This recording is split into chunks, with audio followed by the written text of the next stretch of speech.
Boa noite a todos. A exposição da noite de hoje foi baseada numa comunicação do espírito de Marta na Casa Espírita do Divaldo Pereira Franco, em Salvador, e essa comunicação ela foi dada mais ou menos no mês de novembro desse ano, foi bem recente. E eu achei muito interessante, muito profunda a comunicação, que resolvi dividir com vocês através dessa exposição. Então, toda palestra ela é feita exatamente da comunicação do espírito de Marta. E primeiro, ela vai começar fazendo a comparação entre o joio e o trigo. Então, nessa imagem que nós vemos aí agora, nós temos à esquerda o joio e na direita o trigo. Só que o joio, quando está maduro, ele fica idêntico ao trigo. A única diferença é que a semente do trigo ela é uma semente externa e a semente do joio é uma semente encapsulada. E o joio, para humanos, ele é tóxico, ele envenena, né? Então, não tem como você ingerir o joio in natura, né? Para ele perder o efeito do veneno, ele tem que ser cozido em altas temperaturas. Então, quando é feita a colheita, algumas sementes do joio vão junto com o trigo, né? E aí, no caso, como o trigo, ao ser moído, ele vai ter que ser processado e aquecido, né, em altas temperaturas, então acaba que não vai fazendo mal. Para animal, o joio não faz mal, tá? Ele só é tóxico para humanos. Então, não temos como ingerir ele. Então, ele não tem nenhum tipo de benefício para o ser humano. Enquanto o trigo, você vai fazer pães, vai fazer vários alimentos.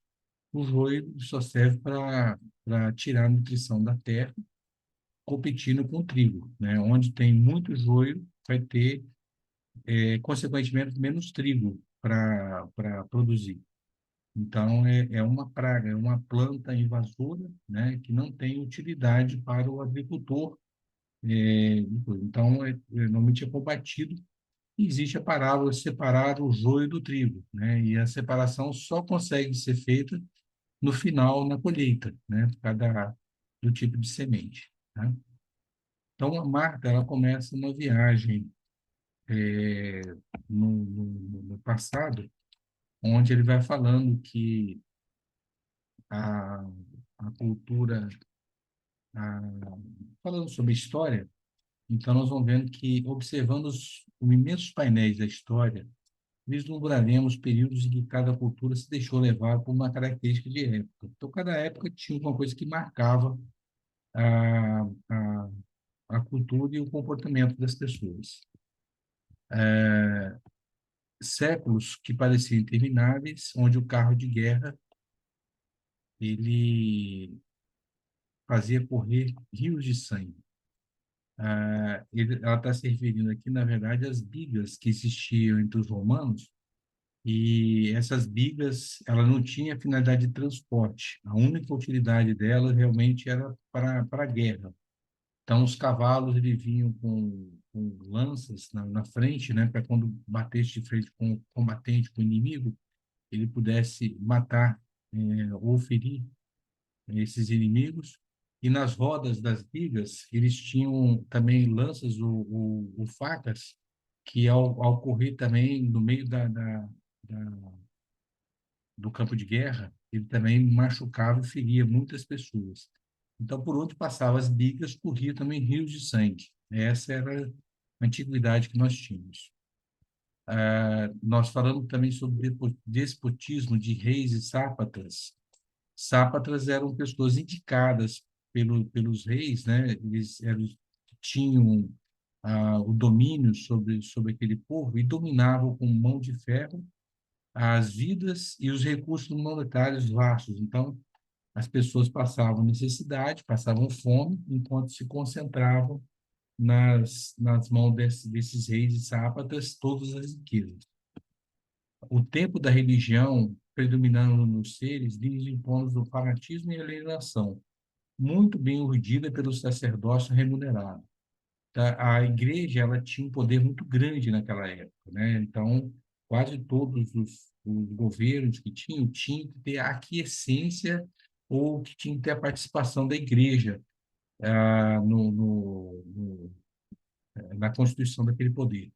Então, a igreja era muito poderosa, ela tinha uma influência política muito grande naquela época, e elas impõem, impunham comportamentos fanáticos às pessoas, né? E eles viviam naquela realidade. Então, chegava ao ponto da igreja vender, inclusive, como se fosse loteamento do céu, né? Vendendo pedaços do coisa, como se a pessoa aqui na Terra conseguisse comprar alguma coisa lá no céu. A, a escravidão reinante em muitos reinos e impérios, e o ser humano era reduzido à condição de bestas humanas e não tinha nem a ânsia de liberdade. Então, realmente era uma dificuldade muito grande que existia, porque eles não tinham nem como ter a ânsia de liberdade, porque era um regime totalitário, um regime muito, muito agressivo. É, a estreita visão científica, empanada pela crença cega e pela ditadura da teologia, impedia o esclarecimento das massas do povo. Então, eles procuravam manter a ignorância, eles não tinham interesse em divulgar o conhecimento para as pessoas. E aqui a gente lembra da história que teve no livro, no filme Em Nome da Rosa, onde o Sean Connery era um detetive que foi até o mosteiro, onde ele queria investigar as mortes que estavam acontecendo, que as pessoas tudo morriam com a língua azul. E aí ele teve muita dificuldade de conseguir a, acessar, fazer a investigação que ele precisava, mas ele acabou descobrindo que existia uma biblioteca subterrânea com várias portas secretas, vários, uma coisa que foi muito difícil de encontrar. E quando chegou nessa biblioteca, era enorme a biblioteca, muitos livros que existiam, e tinha um livro muito grande no centro da biblioteca, que era a Bíblia.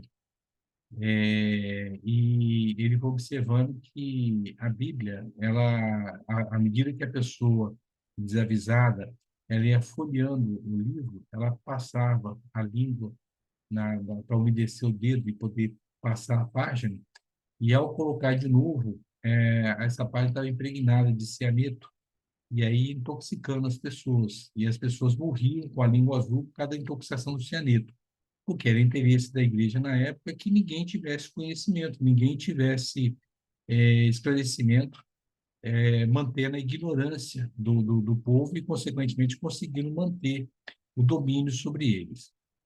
Então, essa crença cega da teologia, ela impedia esse esclarecimento da grande massa dos povos.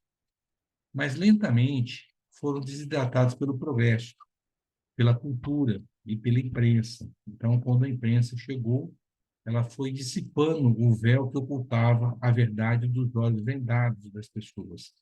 Então, esse processo que nós tivemos na Revolução Comercial na Inglaterra e depois o Iluminismo na França, foi um período em que teve um grande progresso da imprensa, principalmente a imprensa escrita, e que ela começou a popularizar as informações, né? Então, a verdade conseguiu chegar aonde as pessoas que estavam com os olhos vendados. E a sociedade começou a sofrer um processo de transformação, né? De uma sociedade apenas agrícola, evoluiu para uma comunidade agrária, pastoril, mas era sedentária e produzir recursos que foram fundamentais para retirar o ser da extrema pobreza e ignorância. Começou a surgir aí a agricultura familiar, começou a surgir as cooperativas e, de uma forma ou de outra, conseguiu distribuir pelo menos o alimento entre eles. Já não tinha tanta fome como era antes disso aí. Aí começou também o ensino a se aprimorar, então as escolas começaram a criar algumas unidades beneméritas, os liceus ampliaram a educação, a arte ganhou corpo nas academias e a filosofia subiu nos tablados para o discurso da iluminação. Então, foi um período, esse período do iluminismo, onde nós começamos a ter uma divulgação maior, principalmente das crianças, porque as crianças eram que transformavam. Então, quando as crianças receberam essa educação, elas tiveram condições de, na geração dela, quando elas começaram a manifestar na sua geração, já ter uma consciência maior, já um conhecimento da verdade maior, né? E a arte também começou a ganhar corpo nas academias.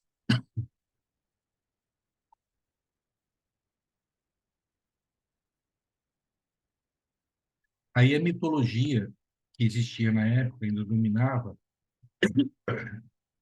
a mitologia grega, ela começou a ceder terreno ao pensamento religioso. Então, o Olímpio passou, esvaziou dos deuses frios e passou a um pensamento centrado na busca do sagrado e a descoberta das leis divinas. Então, passou-se a começar a pensar num Deus único, né? Num Deus que ele fala que foi um antropomorfismo ancestral, foi substituído pela crença na existência de um pensamento diretor universal único, que geria o conceito da vida desde as bactérias até as galáxias. Então, é a definição de um Deus único que fazia a gestão de tudo que existia no universo. Mas esse salto não foi fácil. Custou muitas vidas e pagou-se um preço muito alto ao se propor substituir o pensamento arcaico que nós tínhamos na antiguidade pela modernidade. Agora, nós vivemos o tempo das mudanças bruscas. No dia de hoje, nós temos mudanças extremamente rápidas e bruscas. A filosofia, ela brilha na manhã, até meio-dia, fenece de tarde e sucumbe à noite. Então, a mesma coisa que surge no dia, ela no final do dia desaparece e começa outra no dia seguinte. E assim vai com uma rapidez muito grande. A moda, que é a maneira de comportamento, coisa assim, dura apenas uma estação, né? Não existe uma coisa permanente. Os hábitos vão de domingo a domingo.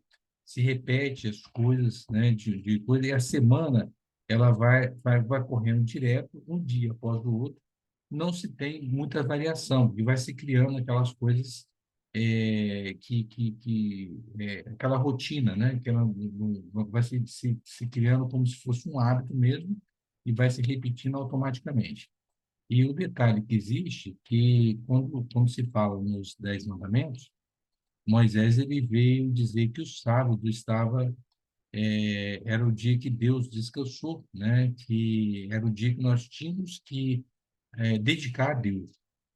Não significa que nós não temos que fazer nada, como às vezes algumas religiões têm essa interpretação, né? Os adventistas do sétimo dia, normalmente eles, da meia-noite da sexta-feira até meia-noite do sábado, eles não fazem nada, não comem, não trabalham, né? Ficam só em oração e jejum.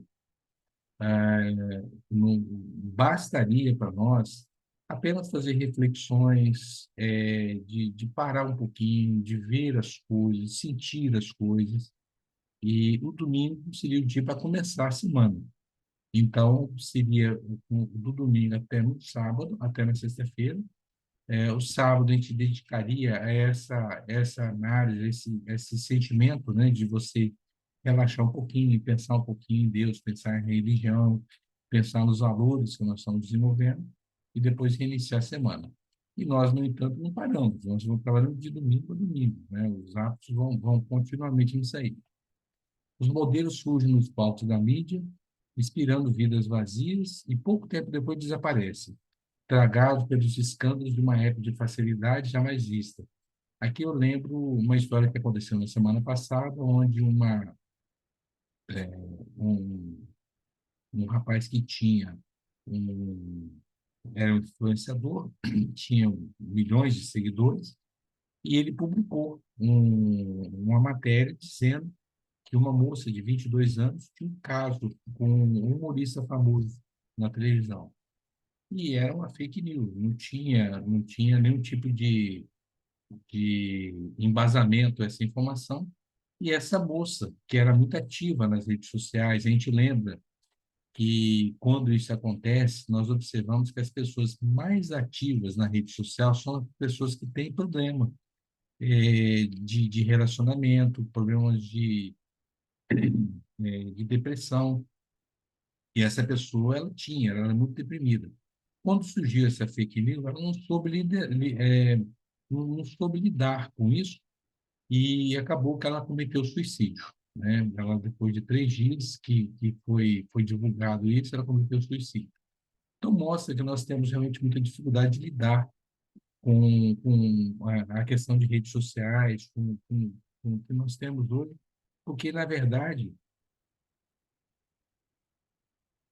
tudo que eles postam, eles não têm obrigação de falar a fonte, de onde ela surgiu. Eles podem dizer, disseram, falaram, e isso é o bastante para eles colocarem. E a gente sabe que isso pode realmente repercutir como aconteceu com essa moça, né, que cometeu o suicídio em decorrência de uma fake news. Nós temos a nítida impressão, uma sensação de que tudo é passageiro. Nós percebemos que as coisas são passageiras, mas na vida, tudo que nós temos, posse, nome, situação social, bens, tudo vai ficar, tudo é passageiro. Mas a gente se agarra a cada uma dessas coisas como se tudo isso fosse durar para sempre, ou fosse permanecer. E nós não levamos nada, nem o corpo, até o corpo não fica capaz. Então, não é de estranhar a frustração galopante que assalta milhões de vidas que são debilitadas por não poderem fluir todas as sensações no mesmo pacote. Elas não podem usufruir de tudo que existe, de material, de sensações, de impressões que nós temos no mundo. A ânsia, existe uma ânsia de estar em muitos lugares ao mesmo tempo. Então, lugares da moda, nós temos aquela coisa de sempre, tem que estar lá, tem que conhecer isso, e sempre buscando esse novo, né? E aqui existe um perfil do nosso mundo que é brilhar, reluzir e até ofuscar o outro. Eu costumo dizer que a nossa sociedade, ela é extremamente competitiva e ela tem incutida, né, no nosso inconsciente essa competição permanente.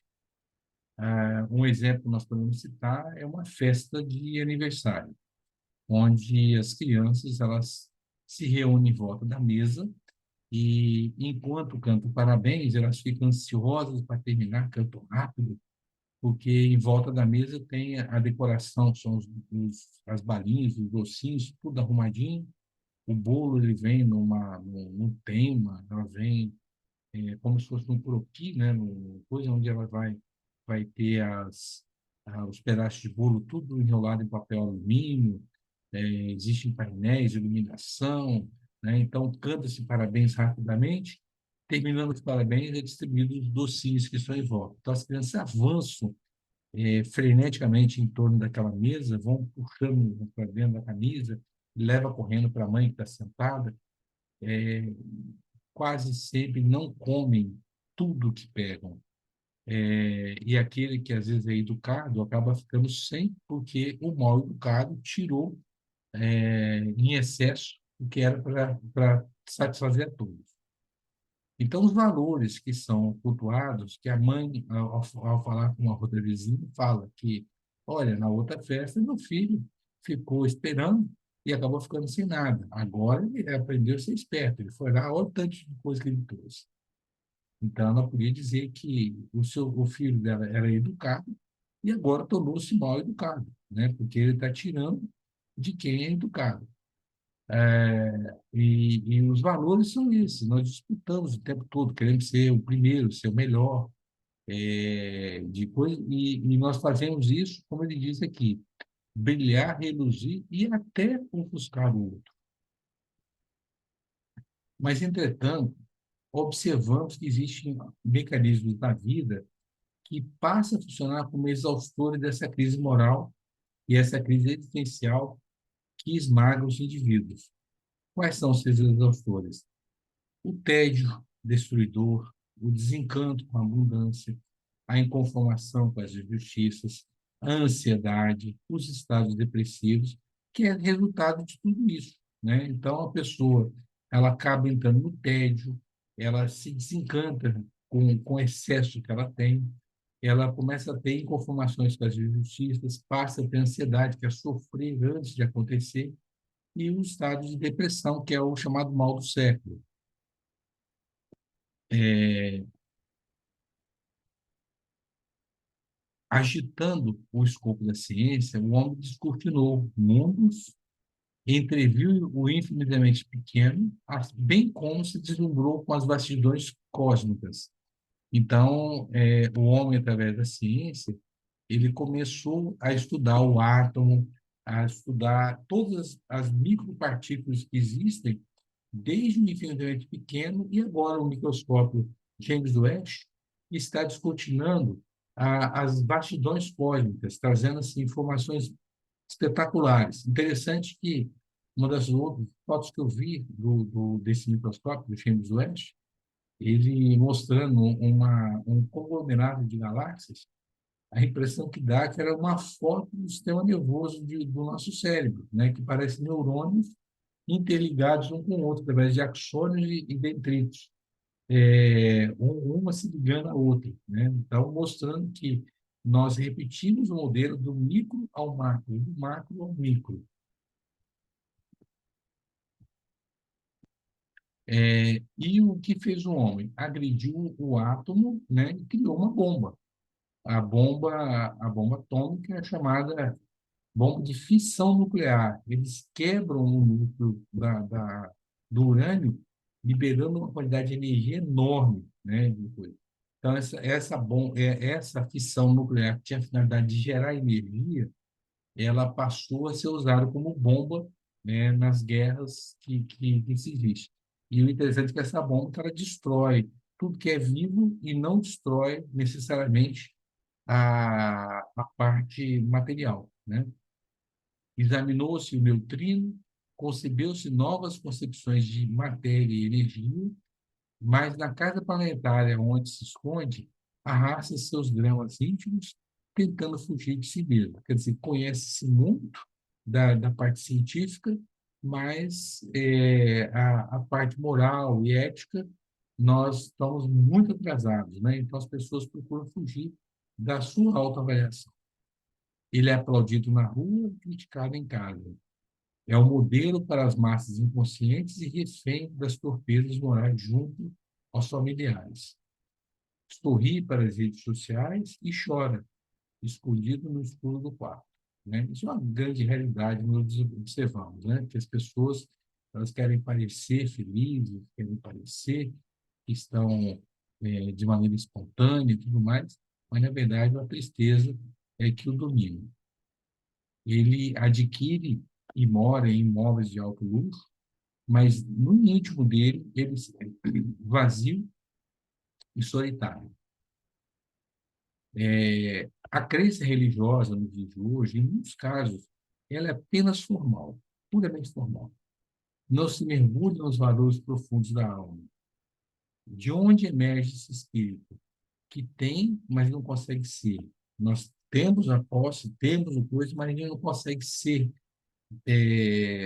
caridoso, filantrópico, de crescer realmente moralmente.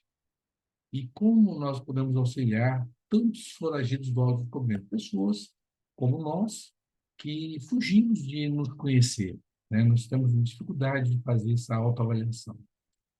Em que veia ou artéria, nós podemos inocular esperança nos desesperados, otimismo nos derrotados e paciência nos ansiosos. Entre tantos outros, esses são desafios dos tempos modernos assinalados de glórias do intelecto, mas com misérias comportamentais. Nós temos safras abundantes. A produção hoje do mundo é de 2,5 vezes a quantidade necessária para alimentar as pessoas do mundo. Mas continua existindo fome. Então, esse excesso que não chega, muitas vezes, está onde? No lixo. Deixa de dar para as pessoas que precisam, que estão passando fome, e joga fora. Nós temos safras abundantes, mas almas famintas de paz. Nós temos luzes artificiais em toda parte, mas por dentro, incontáveis caminhantes com sombras espessas. Apesar de toda a luz, as pessoas caminham na sombra.